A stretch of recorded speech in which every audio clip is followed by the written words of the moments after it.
Bonjour, bien-aimés dans le Seigneur, que la grâce, la santé, la paix de Dieu demeure avec chacun d'entre nous au nom de Jésus. Merci, c'est venant. Bien-aimés, ce matin, nous continuons à nous développer, à nous étendre sur l'identité de notre Seigneur, car il a dit, vous mourrez dans vos péchés. Si vous ne croyez pas ce que je suis, vous mourrez dans vos péchés. Jean chapitre 8, le verset 24, raison pour laquelle nous prenons vraiment ce sujet très au sérieux. Nous allons lire Jean chapitre 5 du verset 17 à 21, il est écrit. Mais Jésus leur répondit, mon Père agit jusqu'à présent, moi aussi j'agis. Le mot aussi veut dire c'est exactement, pareillement, sans distinction. Vous comprenez? Au verset 18, il dit, à cause de cela, les Juifs cherchaient encore plus à le faire mourir, non seulement parce qu'il violait le sabbat, mais parce qu'il appelait Dieu son propre Père, se faisant lui-même égal à Dieu. Donc même les Juifs savaient que le terme fils de Dieu ne signifie pas inférieur à Dieu, ne signifie pas le petit de Dieu, mais signifie égal à Dieu. Nul n'est égal à Dieu.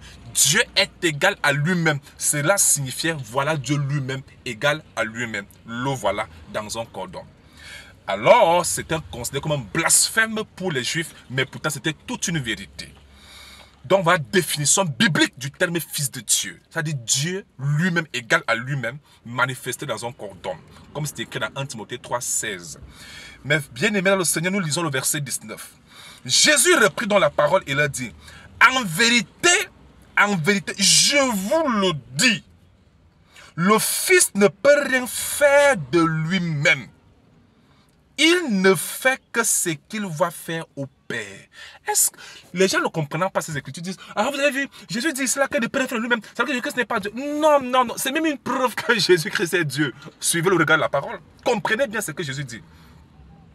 Il dit, le Fils ne peut rien faire de lui-même, mais il ne fait que ce qu'il va faire au Père. Notez d'abord ici, le Père c'est qui ici? Le Père c'est Dieu. Le Père ici n'est pas comme les pères que nous avons sur la terre, du genre un Père qui a son corps, son âme, son esprit et sa volonté. Ici, c'est pas ça. Quand Jésus parle du Père, il parle de Dieu. Or, Dieu est esprit. Donc, il parle de l'esprit qui habitait en lui. Le Père qui est en moi. Voilà Jésus qui affirme que le Père, c'est l'esprit qui habitait en lui. Or, l'esprit et le corps ne font pas deux personnes. C'est une seule personne. Est-ce que ton corps et ton esprit, ça fait toi deux personnes? C'est toujours toi. Tu n'es qu'une seule personne. Un seul être. Donc, quand Jésus parle de son Père, il parle de son esprit qui vit en lui. Voilà pourquoi il dit, le Fils ne peut rien faire de lui-même. Il ne fait que ce qu'il va faire au Père. Ici, ça veut dire que Jésus est en train de faire clairement comprendre aux gens qu'il n'est pas quelqu'un qui a une volonté à part, qui a sa propre volonté et qui peut faire des choses de lui-même. Parce que s'il y a quelqu'un qui peut faire des choses par lui-même, ça veut dire que cette personne, ou bien s'il y a quelqu'un qui peut faire des choses par lui-même, ça veut dire que c'est quelqu'un, un être à part, différent de l'autre. Par exemple, je peux faire des choses par moi-même.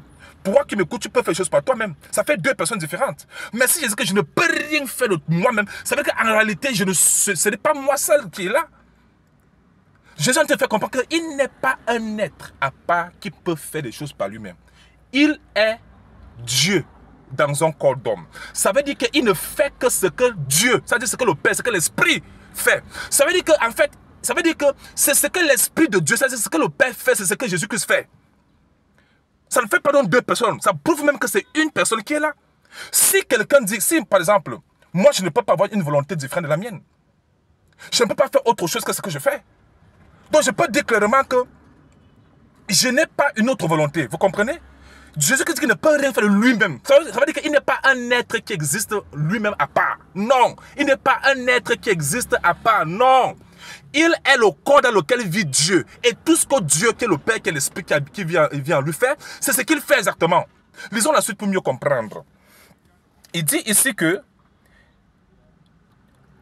et tout ce que le Père fait, le Fils aussi le fait pareillement. Quoi? Tout ce que le Père fait, donc tout ce que Dieu fait, Jésus le fait pareillement. Si Jésus était différent du Père, il n'était pas question qu'il soit capable de refaire la même chose. Il dit tout ce que le Père fait, tout. Jésus le fait pareillement. Le mot pareillement veut dire c'est exactement pareil. Même deux jumeaux qui se ressemblent ne font pas les choses pareillement. Il y a certains endroits, ils font les choses pareillement, il y a d'autres endroits, ça ne va pas donner. Mais Jésus dit que pour tout faire comme moi, il faut être moi.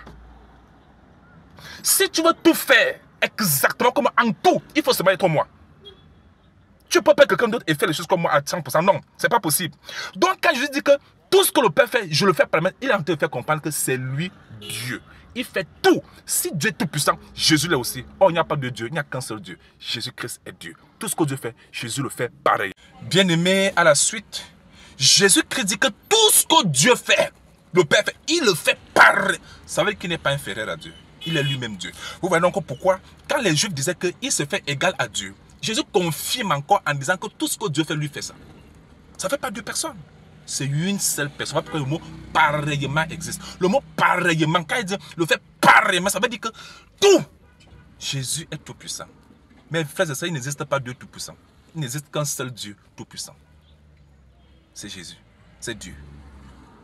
Donc ce sont des paroles qui affirment que non seulement Jésus est égal à Dieu, qui est toujours Dieu lui-même, mais il fait exactement des choses comme Dieu. Montrant ici qu'il est Dieu. Il fait des choses pareillement que Dieu. Pareillement que Dieu. Donc il est Dieu. Non seulement il est, mais il agit aussi de cette manière. Il fait aussi exactement. Pas comme s'il imitait Dieu. Il n'imite pas Dieu. Il fait pareillement ce que Dieu fait. Donc c'est lui Dieu.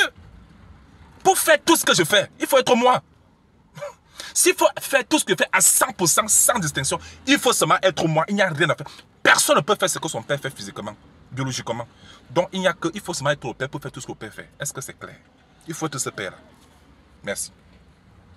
Le verset 20, il dit, car le Père aime le Fils. Le Père là, c'est l'Esprit qui est en lui, qui aime le Fils, le corps. Vous comprenez? Donc vous devez comprendre ce que, vous savez, Jésus avait dit que tu aimeras ton prochain comme toi-même. Ça veut dire qu'il faut t'aimer toi-même. Donc quand on dit que le Père aime le Fils, le Père là c'est le Saint-Esprit. Le Fils c'est le corps dans lequel vit le Saint-Esprit. Ça ne fait pas deux personnes.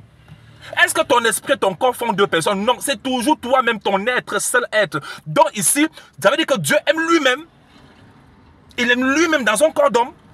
C'est pas comme si le Père est à part et il aime le Fils à part. Non, le Père la vit dans le Fils et le Fils la vit dans le Père. Donc c'est une seule personne. Et il s'aime lui-même.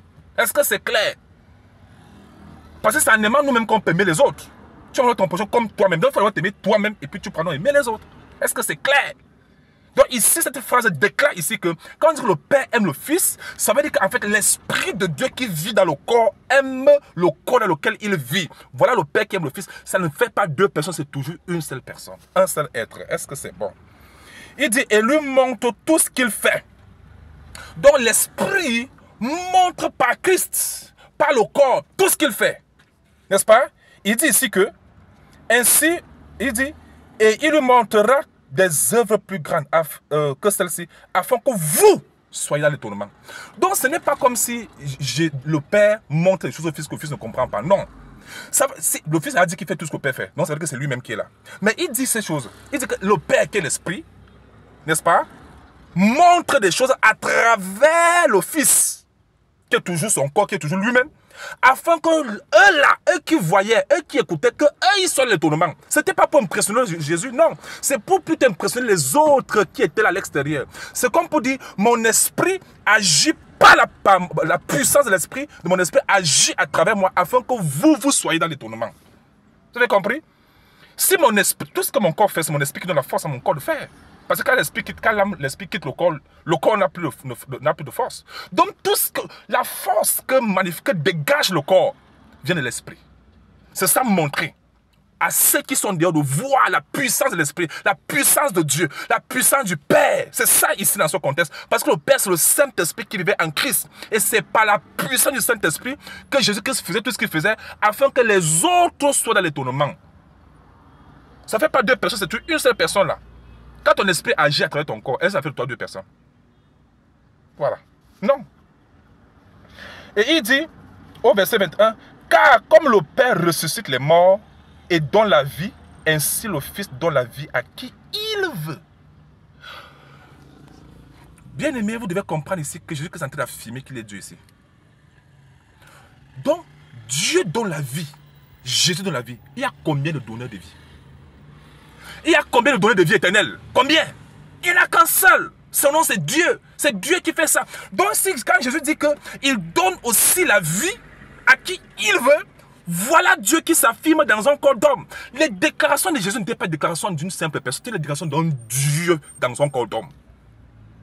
Même les huissiers qui étaient habitués à écouter les paroles des hommes, quand les avaient envoyés, quand les sacrificateurs les avaient envoyés auprès de Jésus, ils ont rapporté à ceux qui les avaient envoyés que jamais un homme n'a parlé comme lui. Parce que les déclarations de Jésus n'étaient pas des déclarations d'une simple personne. C'était une déclaration de Dieu lui-même.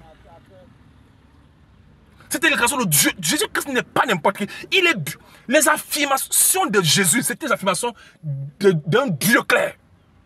On n'hésitait pas dans deux dieux. C'est lui Dieu manifesté en chair. Amen. Amen. Qui est-il de la vie éternelle aux gens? Parce qu'il est Dieu, c'est pour qu'il peut le faire. Il dit à qui il veut. N'oublions pas de Dieu dans Romains 9, 18. Il dit, il fait grâce à qui il veut. Il endurcit qui il veut. Donc Dieu donne, il fait grâce à qui il veut. Il donne la miséricorde à qui il veut. C'est la même chose. Il dit à qui il veut. Voilà Dieu lui-même qui est à l'œuvre. Jésus-Christ n'est pas n'importe qui. C'est Dieu lui-même dans un corps. Bien-aimés dans le Seigneur, nous continuons à nous étendre sur l'identité de notre Seigneur Jésus à la lumière de la parole de Dieu. Car 2 Thessaloniciens chapitre 1, verset 8, le Seigneur déclare qu'au milieu d'une femme de feu pour punir ceux qui ne connaissent pas Dieu. Il faut connaître qui est réellement le Seigneur. Qui est Dieu, vous comprenez? Nous prenons directement ce passage dans le livre. Vous savez tous, tout le monde sait que Dieu a ressuscité Jésus. A ressuscité le Fils d'entre les morts, n'est-ce pas? Dieu le Père a ressuscité Jésus-Christ d'entre les morts. Nous le savons tous, n'est-ce pas? Regardons ce que Jésus nous a déclaré. Jean 10. Nous lisons le verset 17-18, il est écrit. Le Père même a dit l'Esprit qui est en lui, parce que le Père ici, c'est le Saint-Esprit qui vivait en Jésus. Or, l'Esprit et le corps, ce n'est pas deux êtres, ce n'est pas deux personnes, c'est une seule personne. Le Père même, parce que je donne ma vie afin de la reprendre. Il dit, je donne afin de la reprendre. Ici, on parle de la mort, de la résurrection de Christ. Vous comprenez? Le verset 18, il dit, personne ne me le ôte. Voilà pourquoi on dit qu'en réalité, personne n'a tué Jésus. Jésus lui-même s'est livré à la mort pour nous. Jésus s'est livré à la mort pour nous. Vous comprenez? Il a donné sa vie. Même quand on l'avait poignardé, quand on a tout fait, il n'est pas mort. Ça veut dire qu'il n'a pas été tué. Il s'est donné lui-même pour nous. Il dit, personne ne me le ôte, mais je la donne de moi-même. Hey! Hey! Une déclaration. Non, il n'y a que Dieu pour parler comme ça. Je la donne de moi-même. Il dit, j'ai le pouvoir. Il ne le dit même pas comme mon père. Il dit, j'ai le pouvoir de la donner et j'ai le pouvoir de la reprendre. Tel est l'ordre que j'ai reçu de mon père parlant de l'esprit qui est en lui. Moi, j'ai une question. Si Jésus a le pouvoir, il dit que lui-même, il a donné sa vie de son propre gré, de lui-même, et il reprend sa vie également. Il a le pouvoir de le faire, de le reprendre. Entre Dieu et Jésus le Fils là, entre les deux, qui a finalement ressuscité Jésus-Christ entre les morts? C'est le Père ou bien c'est lui-même? Parce que voilà qui affirme qu'il a le pouvoir de donner et de reprendre, et il le fait de lui-même. La vie là. Qui a donné vie à Christ d'entre les morts? Alors ressuscitant d'entre les morts. Qui? C'est Dieu ou bien c'est Jésus? D'un côté, c'est clair que c'est Dieu qui l'a fait. De l'autre côté, Jésus affirme qu'il l'a fait de lui-même. Vous voyez que ça ne fait pas deux personnes. C'est une seule personne qui est en train de parler. Jésus-Christ, lui-même, il a donné sa vie. Lui-même, il a eu le pouvoir. Il a repris sa vie tel qu'il avait dit. C'est toujours lui-même. Voilà pourquoi il a dit dans Jean chapitre 5 que de même que le Père donne la vie, lui aussi donne la vie à qui il veut. Il donne la vie. Ça veut dire qu'il n'est pas n'importe. C'est lui-même qui est là. Si vous pensez, ce n'est pas deux personnes. C'est une seule personne qui est en train de parler. Amen. Donc en réalité, Jésus est mort quant à la chair, comme c'est écrit dans 1 Pierre 3, verset 18. Il est mort quant à la chair. L'esprit qui est en lui, qui est toujours lui-même d'ailleurs, a ramené ce corps à la vie. C'est toujours lui-même qui a l'œuvre. Si mon esprit, si mon corps meurt et que mon esprit se retire de mon corps, et que mon esprit revient entrer dans mon corps et redonne vie, Vous voyez que c'est toujours moi-même. Parce que mon corps et mon esprit, ce n'est pas deux personnes différentes. C'est toujours moi-même qui fais tout ça. Vous voyez ça? Jésus-Christ n'est pas n'importe qui, mes frères et sœurs. C'est Dieu manifesté en chair. C'est Dieu fait homme. C'est écrit, c'est biblique, mes frères et sœurs. Ce n'est pas la blague. Et la Bible dit dans 2 Jean chapitre 1, verset 7. Voici ce que la Bible dit. Écoutez bien. Car plusieurs séducteurs sont entrés dans le monde qui ne confessent point que Jésus est venu en chair. Celui qui est tel sur le séducteur, l'antéchrist. L'antéchrist s'attaque toujours à la divinité de Jésus. C'est l'antéchrist qui fait croire aux gens que Jésus-Christ n'est pas Dieu. C'est l'esprit, c'est l'expression même, c'est le signe même qui montre que voici l'esprit de l'antéchrist qui anime quelqu'un. Jésus-Christ est le grand Dieu de cieux manifestant. Quand il est même né, on l'appelait Dieu avec nous, grand D, grand Dieu des cieux avec nous, Emmanuel. C'est ce que ça veut dire Matthieu 1, verset 23. Jésus-Christ n'est pas n'importe qui, mes frères et sœurs. C'est lui-même qui est là. Les déclarations qu'il a tenues là, c'est Dieu qui tenait cette déclaration à travers lui. C'est lui-même là. C'est lui-même qui tenait ce discours dans un corps, à travers le corps qu'il portait. Vous comprenez? C'est clair. Est-ce que vous savez que Dieu lui-même appelle le Fils Dieu? C'est écrit où? C'est écrit dans Hébreux chapitre 1, verset 8. Allez lire. Dieu lui-même appelle le Fils Dieu. Pas petit Dieu, grand Dieu des cieux. Si Dieu appelle le Fils Dieu, qui sommes-nous pour venir l'appeler le contraire? Qui sommes-nous pour dire qu'il est le contraire? Jésus, le grand Dieu de cieux manifesté en chair. Est-ce que c'est clair? Amen.